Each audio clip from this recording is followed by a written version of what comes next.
2 days ago, sorry, I'm eating dinner. 2 days ago, Donald Trump became president of the United States. As everyone knows, if you're on Twitter, you know. If you're on TikTok, you know. If you're on Instagram, you probably know. If you're on Facebook, you for sure know. Everyone everywhere knows. Donald Trump just got sworn in 2 days ago. And he gave an inaugurative address. And by God, this has to be one of the worst inauguration speeches I think I've heard in my whole life. Guy's back crazy. He is saying way more than what people are realizing. He is trying to direct the USA in probably the worst direction of all time. And I'll touch on that later on in the video, because what I want to do is I want to outline the speech, not outline the speech, but I want to highlight all of the problematic, bad, false shit in the speech. And then at the end, I want to give where I think the country is headed, because Donald Trump just flat out, he is the most dangerous person alive in the world right now. He should not be president, but he is, because America is desperate, because no one can afford anything, and Donald Trump told the working class citizen, you can afford things under me. Kamala didn't do that. So, yeah, I mean, Kamala did do that, but she didn't say it as many times as Trump did, right? And her rallies weren't as cool as Trump's were, let's be honest. But Trump is president, most dangerous man alive, gave one of the worst speeches of all time, is making America go down one of the most destructive, dark paths of all time if he gets his way. And because all four chambers of government are currently Republican, right? Four chambers, because the Supreme Court is considered as like the fourth chamber of government. If there were to be a fourth chamber of government, it would be the Supreme Court, because we have the executive, judicial, and legislative. All three are controlled by Republicans, and the Supreme Court is controlled by Republicans because Trump packed the fucking court, and he's bragging about it as if it's like, oh, it's a great accomplishment of me. Yeah, it's a great accomplishment of a fucking dictator. Like, holy shit. Damn. Anyways, I have a lot of clips from his speech. This little notepad right here, I actually watched this speech, and these are all the timestamps in the video that I pulled that are just absolutely destructive bits of speech that he is putting out to the American public. So without further ado, let's go and analyze the worst inaugurative address by the worst president of all time, hands down. Maybe James Buchanan's worse, but Trump's probably still worse. Our country can no longer deliver basic services in times of emergency, as recently shown by the wonderful people of North Carolina, been treated so badly. For those who don't know, what Trump is saying about North Carolina, which is the state above South Carolina, and those two states are above Georgia, which is above Florida. Last year, we had a hurricane that was a category 4 out of 5, right? Massive hurricane, destructive, destroyed everything, named Hurricane Helene. It hit a ton of Florida, and it hit the states above it, one of those being North Carolina that Trump is mentioning in his speech. Yeah. What happens after a disaster is this federal agency named FEMA comes out to give people aid in monetary forms, food, clothing, shelter, whatever they need. And a bill was voted on in the government to grant more spending. One of those things that needed more spending on was FEMA. They were still in a spending deficit. They still needed money, though, to spend, because they need to help people in times of disaster. And that bill passed, but not with everything that it should have needed for FEMA. 100 people voted against that in government. Who were those 100 people? Oh, that's right. 100 Republican representatives voted against a bill to grant FEMA more spending. So FEMA didn't have the money it needed to help the people that were impacted by the hurricane in North Carolina. And I think it was like they got like $700 or $750. I can't remember. It wasn't much money though, and it was a very lengthy process just to get that money. these 100 Republicans prevented that from happening. And you can say this, fine, but when people go up and use their brain and use their thumbs or their fingers and they figure out the truth that you guys are the ones that don't want to give your own citizens money when they need it, it's looking pretty bad. It's just not a good look, right? 100 people vote against it. Yeah, I don't know if this one will fly. Anyone with two thumbs and a brain can look it up and just see that he's just blatantly lying, right?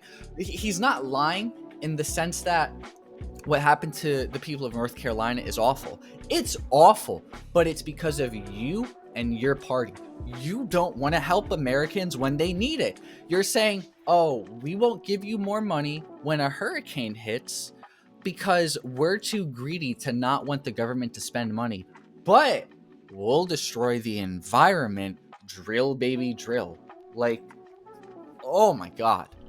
And let's not get it twisted. When the hurricane hit, the exact same Republican representatives that were like, hey, what the fuck? Why aren't you giving me money? My citizens are dead. Their houses are destroyed. My state is in a state of disaster.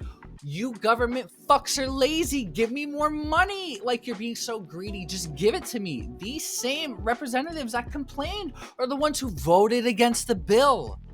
So, like, there's no pretending. There's just no pretending.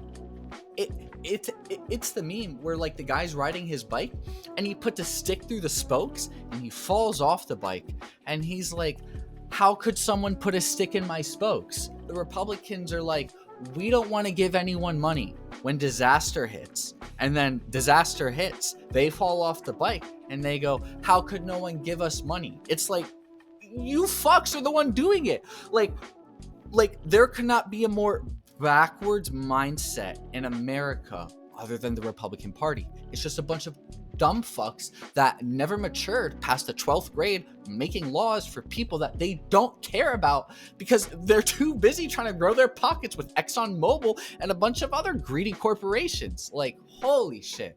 They're raging through the houses and communities, even affecting some of the wealthiest and most powerful individuals in our country, some of whom are sitting here right now.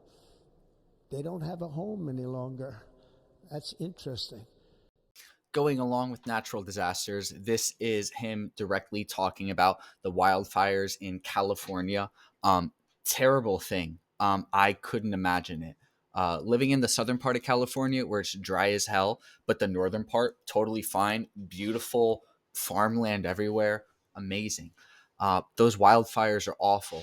I don't know if they're still going on, but it's just a terrible thing because I saw this video on, I think it was Instagram or I don't remember where it was, where this guy was filming the wildfires with, I think, him and his boyfriend or him and a friend and their dog inside of his house, and their windows or like window walls, I don't know what you want to call them, was glass, and you could see the fires, and the flames were probably like, I'm gonna ballpark like 30 feet high. They were massive. It was terrifying.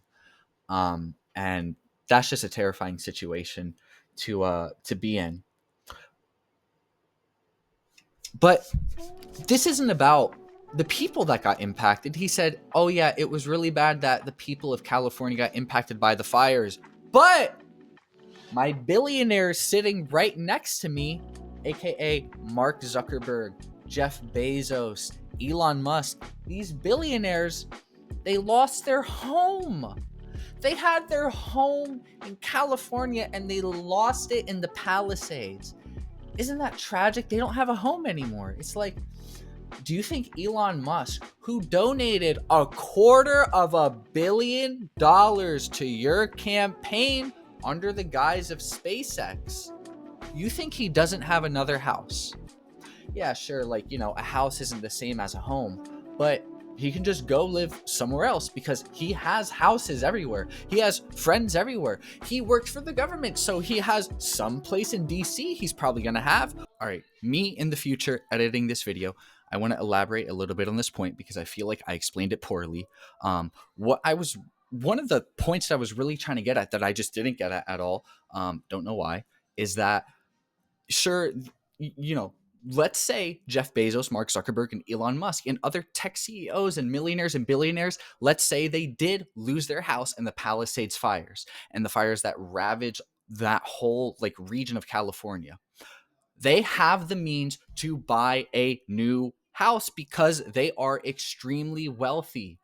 But a family of anywhere from 2 to 4, even a family of just one, but if you were just a single person that is making like a livable wage for California standards, you can't simply go out and buy a new house. You don't have the means to. But Elon Musk, Mark Zuckerberg, and the really wealthy people have the means to go and buy a new house because of their wealth. So, what I was really trying to get at was it's disingenuous that Trump is trying to equate these millionaires and billionaires to regular people, because these millionaires and billionaires can buy a new house right away. They don't even have to think about it too much because they have so much wealth, right? They'll recoup those losses within like maybe like 2 weeks, if that, right? They'll recoup the losses on buying a new house in 2 weeks. A family of three, well, they're never going to be able to even have the chance to take that loss because they don't have the means. That's all I was getting at, or already has. Same thing with Jeff Bezos, Mark Zuckerberg, all these like rich billionaires that he's talking about, and the wealthy people in California that somehow lost their homes in wildfires. They have more than one home. Like, do not be facetious and try to deceive the American people into believing somehow that Elon Musk, who has billions of dollars, only has one place to live. Like, it's just disingenuous and it is misleading. And you are lying to the people that voted for you. You're totally lying. Elon Musk is not like them. Jeff Bezos isn't like them. So why are you trying to make them think that these rich billionaires only have one house? Like, come on, let's be real. We have a public health system that does not deliver in times of disaster, yet more money is spent on it than any country anywhere in the world. And we have an education. I agree with him on this. Our public health system is fucking dog shit. It has to be the worst system of all time. If you want to get treatment, your insurance can block it because of whatever reason, right? I have medication. My one medication, if my doctor didn't write it in the way that he wrote it, I wouldn't be able to get it because insurance wouldn't approve it, right? So our healthcare system is shit. He is right. But do you think Trump is for socialized healthcare? Do you think he's for a single payer healthcare system? No, he's not.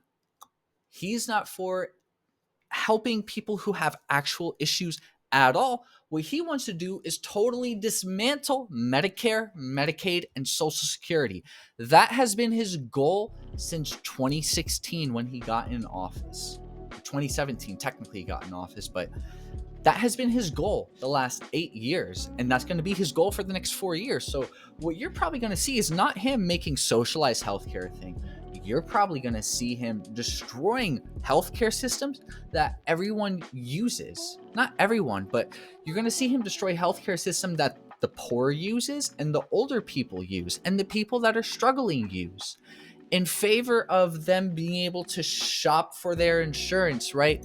He said he was going to do it with Obamacare in his last term, but he kept it because something, I can't even remember why, but it was for some self-serving reason, right? He wasn't even trying to keep it for everyone else. He was just trying to keep it because, like, I don't even remember why. I don't remember why, but quote me on this. Trump was going to get rid of Obamacare in his last term, but he didn't, probably because it would be too unpopular and the whole country would not have voted for him at all when he would run again in 2020. And this time he's probably going to either dismantle Obamacare or start cutting massive funding from Medicare, Medicaid, and Social Security. He's going to do massive cuts so that people can buy their own insurance. Like, just what a fucking, like, oh my God, what an asshole. Of these many betrayals that have taken place, and to give the people back their faith, their wealth, their democracy, and indeed their freedom. In this clip, he said that we were betrayed. The country was betrayed. when were we betrayed? He's talking about 2020 when he lost to Biden. That's exactly what he's talking about. And in this part of his speech where he says, I am giving the American people back their faith, democracy, and freedom. So what he's saying is January 6th, totally fine. We didn't do anything. And you can even catch him after his inauguration saying the people that were locked up for January 6th didn't even really do much of anything wrong.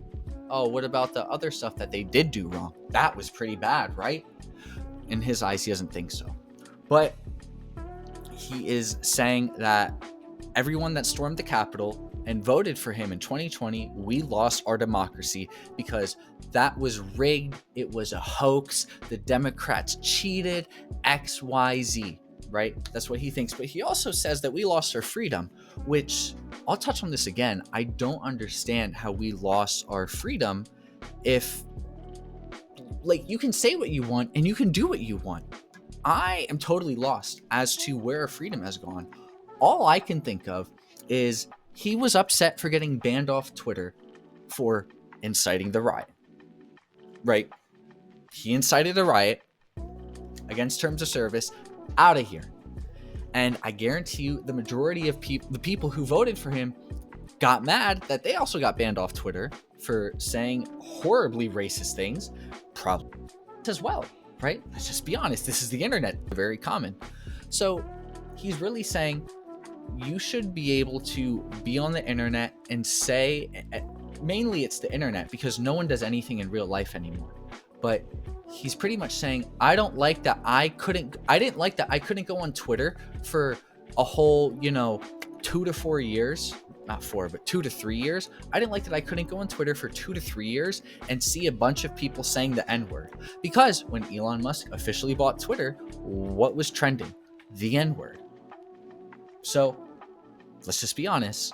He is upset that no one had the freedom to be a terrible piece of shit human being. And he said, we should be allowed to be that. You should be allowed to be that. But everyone else has the freedom to do whatever they want in response to that. And what these companies did in response to people being terrible pieces of shit was banning them. And he's like, that's not fair. I should be able to be racist. I can do a racism. That's okay, right? So that's what he's really saying. He's saying we were betrayed because the 2020 election was stolen, and we have taken our democracy back because I am the rightful winner and I am president, right? Those are two things that he's saying. And he's also saying, I don't like how we can't go on the internet and say whatever we want, wherever we want, and we get banned for some reason. We have no freedom of expression. I thought that was the First Amendment, right? Totally stupid.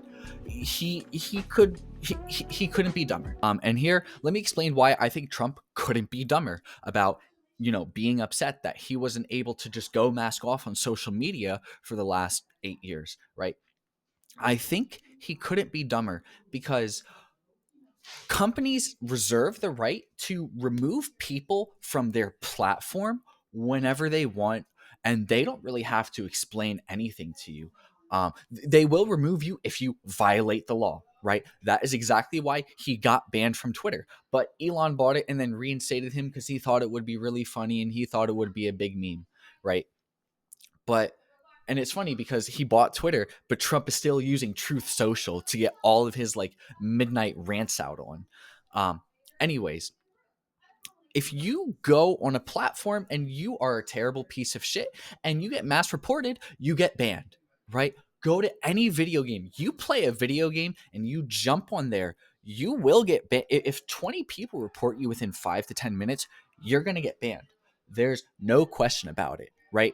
Streamers test this all the time, like especially in World of Warcraft, right? You'll just like jump in, you'll spawn in, say, hey, everyone report me. I want to see what happens. 30, 50 people report you within like 2 minutes. System like auto detects it and you get banned, right? I'm not saying all companies have an auto ban system, but at the end of the day, all companies reserve the right to remove you from their platform for whatever reason they see fit. 110%. That is the truth. And I guarantee you, Trump would be removing a ton of people off Truth Social if they came on there and started posting stuff about how communism is good and how they love being a Marxist feminist, right? He'd be like, banned off the platform, right? So I think he couldn't be dumber because platforms reserve the right to ban you for whatever reason and they don't need to justify it, right? They don't need to. So that's why I think he couldn't be dumber. Saved for a reason. I was saved by God to make America great again. Oh my God. Oh, shit. Okay. This is a funny clip because he says he's going in the religious extremism, right? My professor, love her to death, Dr. Lee, always called Trump and the Republican Party Christo-fascists. Not always, but like the Trump kind of Republicans, right? Because there's a difference between like the good Republicans, like how they used to be like decades and decades ago, and the Trump Republicans. And my professor, Dr. Lee, would call people like Trump and DeSantis Christo-fascists. And she's totally right. And he's not a Christo-fascist necessarily, but he is leaning into the, ooh, the Christians will love it if I say this one. So I'm going to tell them I was saved by God to make America great again, right? Saved by God for MAGA. Oh my God, like best guy ever. Like we need to keep him in office for as long as possible. So yeah, I mean, this is really just like, you know, him trying to like pander more to the Christians, right? Because there are some Christians who question whether or not they like Trump, but they always come back to loving Trump because he hates gay and trans people. That is really what it boils down to, I guess. And he says the word God more than Democrats do. I don't really know, but this is just him pandering to Christians, right? Go buy his $100 Bible, right? You'll definitely regret it. Go ahead. And I will send troops to the southern border to repel the disastrous invasion of our country. This is pretty cut and dry. He wants to use the military to repel the people coming across the southern border, right? The people coming from Mexico, right? Southern border is an issue, whether you are for asylum seekers or whether you are for his policy of catch and release and stay in Mexico, right? Whether you're for his policies or against his policies, there's a big issue going on down there. We need to figure out how to make it better, right? We need to figure out how to make it better. In my mind, we need to figure out how to have a good balance. That's what I think we need to do. But here's what I'll say. This is the beginning of him using the military as a weapon, right? He is saying he's using them for like repelling people from the southern border, and it's easier to distinguish the enemy at the southern border. As we'll see later in the speech, he was going to start targeting the enemy inside of the state, and that in the future, if he does do that, that is going to pose a lot of problems and lead to a lot of racist, just gross displays of force. Weaponizing the military looks a lot like Stalin, for sure. Looks a lot like Stalin, and it also looks a lot like some guy with a mustache. It looks a lot like. We'll see later, though. For American citizens, January 20th, 2025 is Liberation Day. Saying that today, not today, sorry, 2 days ago, January 20th, 2025 is Liberation Day. Liberation from what? Like, yeah, there's a lot of fucked up shit, right? Eggs are like $5 a carton. What the fuck? That bird flu with all the geese spreading that shit. Oh, economy's been in a bad place, right? Joe Biden probably was president at the worst possible time in modern history. Came at a pandemic, a global pandemic, right? Worst time to ever be president. No president would have done a good job. Absolutely no one. Trump probably would have done an even worse job. So I can understand, like, now we'll be able to have more money, but he's really talking about, like, Americans are free to do what they are free to say what they want, do what they want, go where they want, X, Y, and Z, right? And liberation from, I guess, like, the Democratic Party and the woke mind virus agenda, DEI, initiative, right? Who knows? But we're not really free. We are going to get more and more restricted with legislation he wants to get through government. And because every single body of government is red, that's going to fly through. We will not forget our country. We will not forget our Constitution. And we will not forget our God. More Christian pandering. His Bibles might be selling really well right now, so he's probably really happy about that. Have his name sign $100 in a Bible. Maybe, maybe you think it's a good investment. Maybe your wife is mad at you. Maybe your husband's mad at you. Maybe your family hates you because you spent $100 on a Bible when you could have spent $100 on legitimately anything else and bought a Bible for $20. So you could have just spent like $80 on whatever you wanted. Anyways, the funny part is, after this, just earlier today, if not yesterday, you go on the White House's website to look at the Constitution. 404 error, page not found. So we don't know where the Constitution is. So I guess we forgot about the Constitution. There's still no Constitution on the White House website. It is just permabanned, right? Deleted. Trump is making executive orders day in and day out claiming constitutional power, but you can't even find the Constitution on the White House website. You need to go to constitution.congress.gov. And with how unintelligent and uneducated the majority of the population is, they just won't know where to find the Constitution. So they won't be able to check Trump on his power and if he's using it within law. So just saying, it's looking kind of scary. And it hasn't even been 72 hours, which is that's kind of crazy. No other president has done that in the history of the internet being up. No one. And by invoking the Alien Enemies Act of 1798, I will direct our government to use the full and immense power of federal and state law enforcement to eliminate the presence of all foreign gangs and criminal networks, bringing devastating crime to U.S. soil, including our cities and inner cities.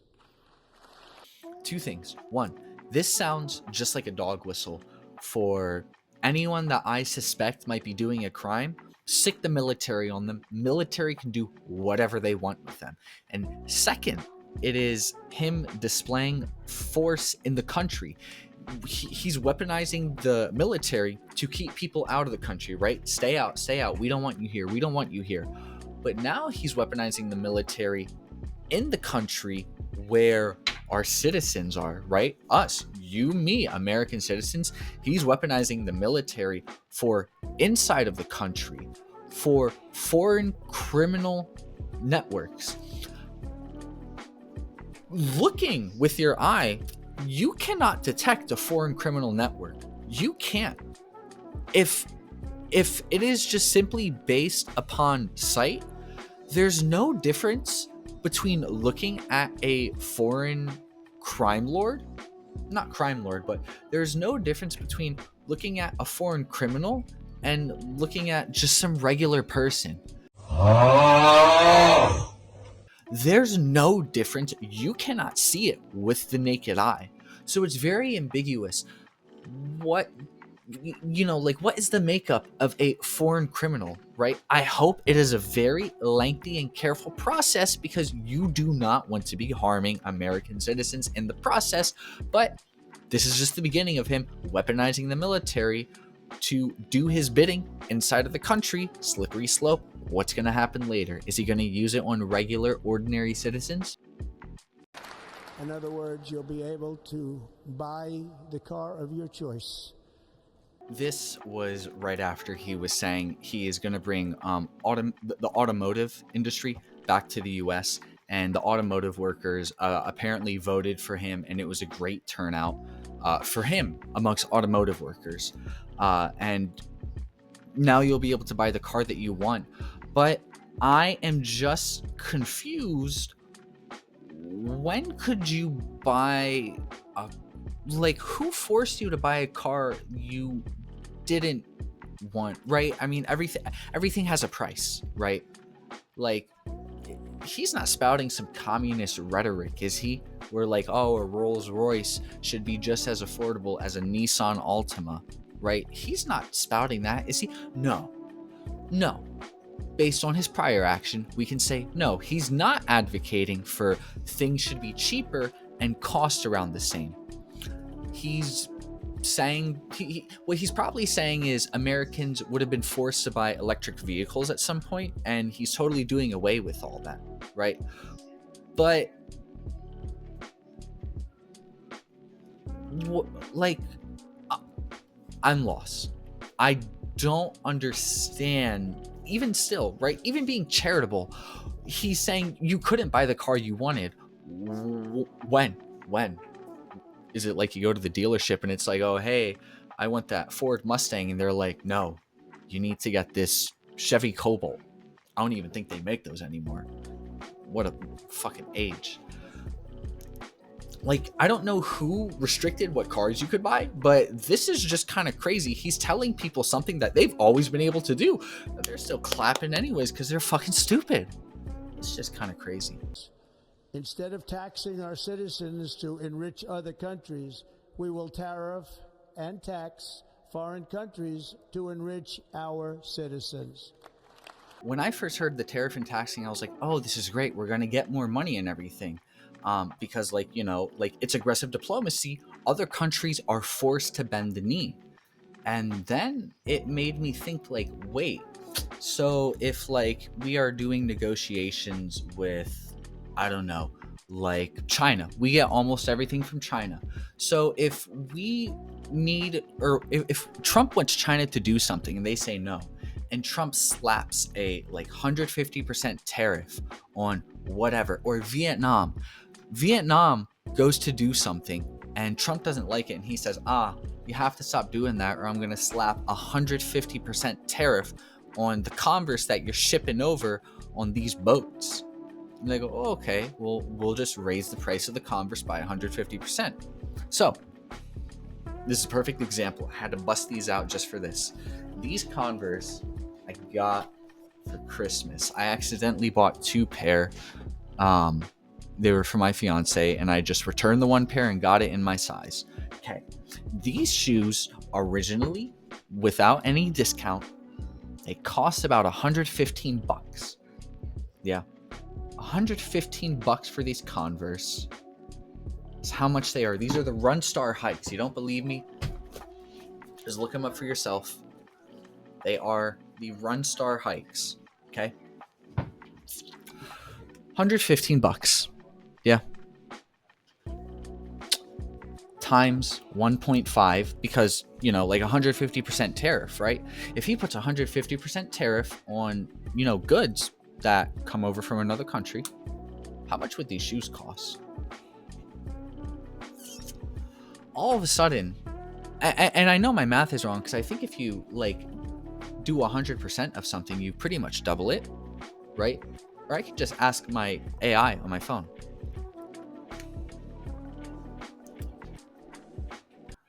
How much would a pair of Converse that cost $115 be if the price was increased by 150%? The new price of the Converse would be $287.50. Okay. Yeah. It's like, oh, yeah, $115 shoes costing $300. That's kind of fucking crazy, yeah? But maybe it's like, oh, you don't need $115 shoes. You don't need that at all. Okay. Well, let's say I just want to go and buy a pair of Skechers, right?